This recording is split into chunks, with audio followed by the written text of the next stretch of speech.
The evacuation sirens had been screaming for 6 hours straight across the colony world of New Haven. Ships of every size lifted off from the spaceport, carrying thousands of civilians into the dark safety of space. Children cried in their mothers' arms. Old men looked back at the homes they would never see again. The sky burned orange and red as the Kethrani war fleet descended through the atmosphere like metal locusts. Ambassador Voral of the Galactic Council watched the chaos from the safety of his diplomatic shuttle, hovering high above the city. His 4 eyes blinked in confusion as he observed the strange behavior of these humans. The other species he had witnessed being conquered by the Kethrani had simply surrendered. They had accepted their fate. But these humans were doing something he had never seen before. They were splitting apart. Half of them ran toward the ships. The other half ran toward the approaching enemy. "What are they doing?" his assistant asked, pressing her face against the viewport. "Why are some of them going the wrong way?" Voral had no answer. He had studied humans for 30 years. He had written papers about their strange customs and their unusual social bonds. But this behavior made no sense to him. The ones running toward the Kethrani had no chance of survival. The Kethrani were the most feared warriors in the galaxy. They had conquered over 200 worlds. Their soldiers stood 8 feet tall and wore armor that could stop plasma fire. Their weapons could vaporize stone. And yet these humans ran toward them. Not away. Toward. On the ground below, Captain Sarah Chun checked her rifle for the 100th time. She stood at the edge of the city with 3,000 other soldiers, volunteers, and armed civilians. Behind them, the evacuation continued. In front of them, the Kethrani dropships were landing in the wheat fields that had once fed the colony. "They're going to slaughter us," Private Marcus said beside her. His hands were shaking. He was 19 years old and had joined the military only 8 months ago. "We can't beat them." "Nobody beats the Kethrani." Sarah put her hand on his shoulder. "We're not trying to beat them, son. We're trying to slow them down. Every minute we hold them here is another minute for those ships to get away. Every minute is another 1,000 lives saved." Marcus looked back at the spaceport. He could see the ships rising into the sky, becoming small dots of light against the smoke and fire. His little sister was on one of those ships. His mother, too. They were safe because he was here. "I understand," he said quietly. His hands stopped shaking. The first wave of Kethrani soldiers emerged from their dropships. They marched in perfect formation, their massive bodies moving with frightening precision. Their commander, a giant named Thrak, stood at the front. He had personally killed over 10,000 enemies in his career. He had never lost a battle. He had never felt fear. But when he saw the humans standing in his way, he felt something strange. Confusion, perhaps. These creatures were so small, so fragile. Their weapons were primitive compared to Kethrani technology. They had no armor worth mentioning. They should be running like all the others had run. They should be begging for mercy. Instead, they stood there, waiting, ready. "Destroy them," Thrak ordered. "Make it quick. We have a schedule to keep." The Kethrani charged, their weapons fired. The first row of humans fell immediately, their bodies torn apart by plasma and particle beams. But the ones behind them did not run. They stepped forward, filling the gaps left by the dead. They raised their primitive rifles and fired back. Thrak watched in disbelief as 3 of his soldiers fell. Then 5 more. Then 10. The human weapons were weak, but the humans were aiming for the joints in the Kethrani armor, the gaps where the metal plates met. They had studied his people. They had found the weaknesses.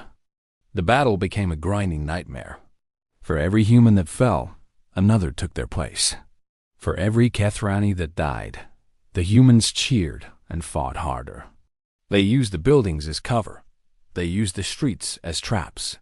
They fought with rifles, with grenades, with knives, with their bare hands when nothing else remained. Hours passed. The sun set behind the burning city. The Kethrani had advanced only 3 blocks. Thrax stood over the body of a human female soldier. She had killed 4 of his warriors before one of them had finally crushed her skull. Even in death, her face showed no fear, only determination, only purpose. "Why?" he asked the corpse. "Why did you fight? You could have escaped. You could have lived." The answer came from behind him. A young human male, bleeding from a dozen wounds, had crawled through the rubble with a grenade in his hand. "Because someone had to," the human said. Then he pulled the pin. The explosion killed 3 more Kethrani soldiers. Thrax survived only because his personal shield absorbed most of the blast. He stood in the smoke and the fire, surrounded by the bodies of his enemies, and for the first time in his long life, he felt something that might have been respect. Above the planet, Ambassador Var received word that the evacuation was complete. 73,000 civilians had escaped to safety.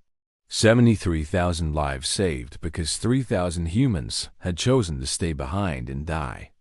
Did any of the defenders survive? His assistant asked. Vorhal checked the reports. A few hundred. They are still fighting. The Kethrani estimate it will take another 2 days to secure the city completely. His assistant's mouth fell open. 2 days? But there were only 3,000 of them. Against 40,000 Kethrani. Yes, Vorhal said quietly. Now, you understand why the galaxy should never underestimate these creatures. On the ground, Sarah-chan crouched behind an overturned vehicle. She was one of only 200 defenders left. They had retreated to the old industrial district, using the factories and warehouses as fortresses. The Kethrani had them surrounded. There was no escape, but escape had never been the goal. She checked her communicator. The civilian ships had jumped to hyperspace 4 hours ago. They were safe. Her husband and her 2 daughters were safe. Everything she had fought for, everyone she loved, was now beyond the reach of the Kethrani. "Captain," one of her soldiers called out. "They're offering us surrender. They say they'll spare our lives if we lay down our weapons." Sarah laughed. It was not a happy sound. "Tell them we're not interested. Tell them every hour we keep fighting is another hour for other colonies to prepare their defenses. Tell them we're going to make this the most expensive victory they've ever won."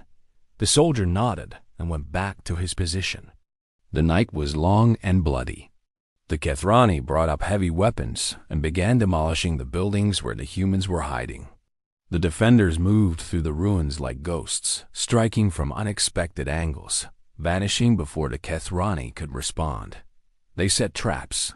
They planted explosives. They fought with everything they had and then found something more to give. By dawn, only 50 humans remained alive. They had gathered in the basement of an old warehouse, sharing ammunition and bandaging each other's wounds. They knew this was the end. There would be no reinforcements, no rescue, no miracle. But none of them wanted to be anywhere else. Marcus sat against the wall, his rifle across his lap. He thought about his sister again. She was probably on some safe station by now, eating breakfast, complaining about the food. She was alive because he was here. That was enough. That was everything. Sarah stood up and faced her soldiers. These brave, stupid, wonderful people who had chosen to die so that others could live. She loved them more than words could express. "I want you all to know something," she said. "When I was a little girl, my father told me that there are 2 kinds of people in the world. There are the safe ones, the ones who run when danger comes. And there are the dangerous ones, the ones who stand between the danger and everyone else. He told me there's no shame in being safe. Someone has to survive. Someone has to remember. Someone has to rebuild." She paused and smiled at them. "But he also told me that the dangerous ones, the ones who fight, the ones who refuse to run, they're the reason the safe ones get to exist at all. They're the shield. They're the wall. They're the price that gets paid so that innocence can continue." Marcus felt tears running down his face. He was not ashamed of them. We are the dangerous ones, Sarah continued. We are the wall. And today, we're going to show these Kethrani bastards what happens when you try to break through. The roar from the survivors shook the walls. They raised their weapons. They prepared for the final battle. Thrak stood outside the warehouse with what remained of his forces. He had lost over 8,000 soldiers in the past 2 days. 8,000 against 3,000. It was impossible. It was humiliating. It was glorious in a terrible way. Commander, one of his lieutenants said, we could simply bombard the building from orbit. Kill them all without risking more lives. Thrak considered this. It would be the logical choice, the efficient choice, the Kethrani choice. But something had changed in him during this battle. He had seen something in these humans that he had never seen in any other species. A fire that burned even when it should have been extinguished. A will that refused to break even when breaking was the only sensible option. No, he said finally. We will finish this face to face. They have earned that much. The final assault lasted 3 hours. The humans fought like demons, making the Kethrani pay for every inch of ground. Sarah Chun killed 11 more enemies before a plasma bolt finally took her down. Marcus lasted another 20 minutes, defending her body until he too fell. When it was over, when the last human had finally stopped breathing, Thrak walked through the warehouse alone. He looked at the bodies scattered across the floor. 50 humans. They had cost him another 2,000 soldiers. He knelt beside Sarah's body and closed her eyes. I do not know if your people have gods, he said quietly. But if they do, I hope those gods know what you did here today. I hope they understand the price you paid. He stood up and addressed his surviving soldiers. We will not destroy this city, he announced. We will leave it exactly as it is. As a monument, as a warning.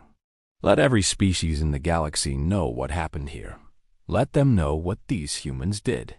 And let them understand that some prices are too high to pay. The Kethrani left New Haven 3 days later. They did not colonize it. They did not claim it. They simply left, taking their dead with them, leaving the human dead where they had fallen.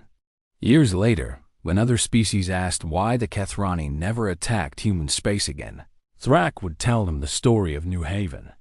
He would tell them about the safe ones who ran, who survived, who rebuilt and grew stronger. And he would tell them about the dangerous ones, the 3,000 who had stood against 40,000 and refused to break. Never fight the humans, he would warn them. Not because they are the strongest. Not because they have the best weapons. But because they are the only species I have ever seen who will throw themselves into certain death just to give their loved ones a chance to live. They call it love. They call it sacrifice. I call it the most dangerous force in the universe. The statue they built on New Haven showed Sarah Chun standing with her rifle raised, surrounded by the names of everyone who had died beside her. At the base were carved 6 simple words that every human child learned from that day forward. The safe ones ran. The dangerous ones fought. Both were necessary. Both were honored. Both were human. And that, more than anything else, is what made humanity unconquerable.